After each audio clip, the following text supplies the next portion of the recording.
నమస్కారం. DAR focus channel కి స్వాగతం.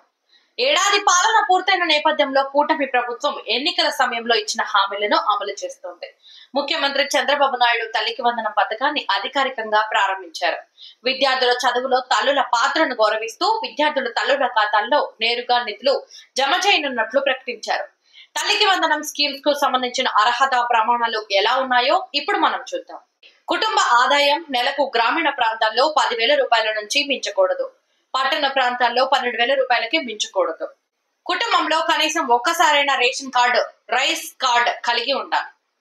మొత్తం భూమి పట్టాలు తడి భూమి 3 ఎకరాల లోపుగా ఉండాలి, లేదా తడి ప్లస్ పొడి భూములు కలిపి 10 ఎకరాల లోపు ఉండాలి. కుటుంబంలోని ఎవరైనా వ్యక్తి 4 వీల్ వాహనం కార్లు కలిగి ఉంటే అర్హత లేదు. టాక్సీలు, ట్రాక్టర్లు, ఆటోలు మినహాయింపు.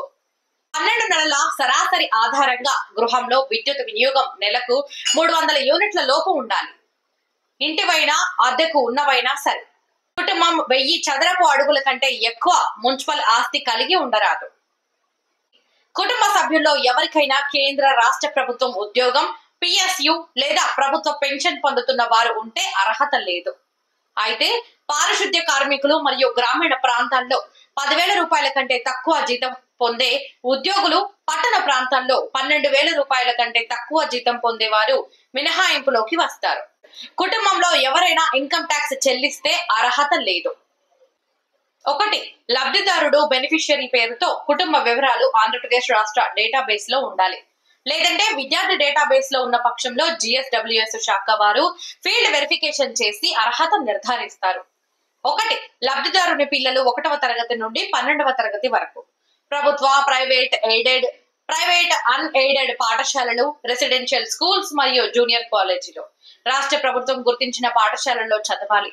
కానీ ఐటీఐ, పాలిటెక్నిక్, ఆర్జీయుకేటీ వంటి కోర్సులు చదివే విద్యార్థులు అర్హులు కారు.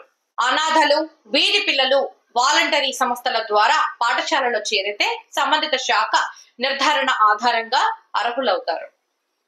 తల్లి బ్యాంకు ఖాతా ఆధార్, ఎన్పిసిఐ లింకింగ్ పూర్తిగా ఉండాలి. డీబీటీ అమలు కోసం ఈ అకాడమిక్ సంవత్సరంలో 75% అటెండెన్స్ ఉన్న విద్యార్థులకు వచ్చే సంవత్సరంలో సహాయం కొనసాగుతుంది.